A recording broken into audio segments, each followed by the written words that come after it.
राजखंड, बलिया राजखंड। जबन जबन मान करी तबन दिला देम, जबन जबन मान करी तबन दिला देम। सच कहता निर पगली मंगिया सजा देम, सच कहता निर पगली मंगिया सजा देम।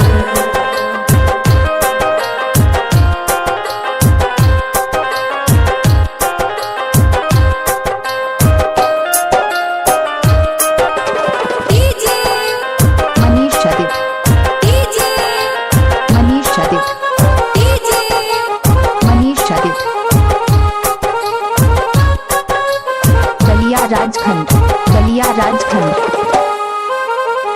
आरा छपरा बलिया बक्सर तोहके घुमाई, पटना शहरिया में चिड़िया घर देखाइब।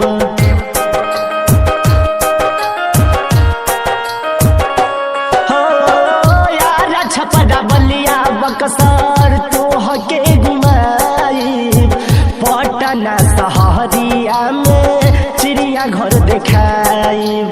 पटना शहरिया में चिड़िया घर देखाइब। जबन जबन मान करी उहे ले आ देम, जबन जबन मान करी उहे ले आ देम।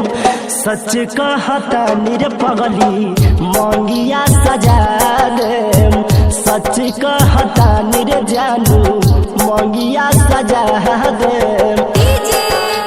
मनीष देव, मनीष देव, मनीष देव। बलिया राजखंड, बलिया राजखंड। हमारे खातिर तोहके भेजल भगवान, तू ही हमर धन दौलत, तू ही हमर जान हो।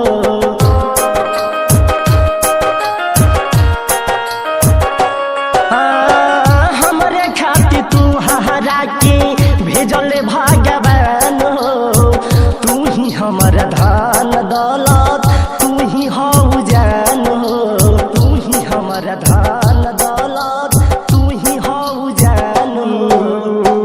बेली चमेली फूल की गजरा मंगा देम, बेली चमेली फूल के गजरा मंगा देम। सच कहता निर पगली मांग तुर सजा देम, सच कहता निर जानू मांग तुर सजा देम।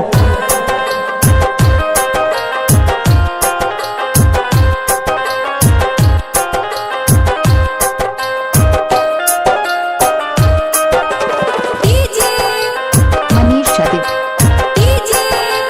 मनीष देव, मनीष देव। बलिया राजखंड, बलिया राजखंड। चाहे दुश्मन बनी के तनो दुनिया जमाना, तू हरे से प्यार करी बनटी दीवाना।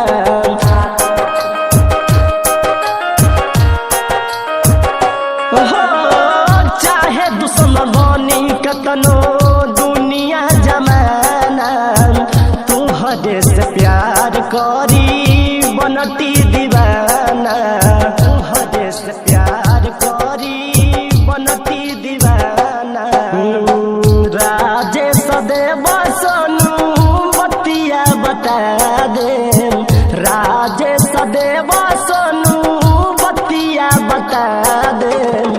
सच कहता निर पगली मांग तुर सजा देम, सच कहता नि करे जा मंगिया सजा देम। 91 10 94 16 62।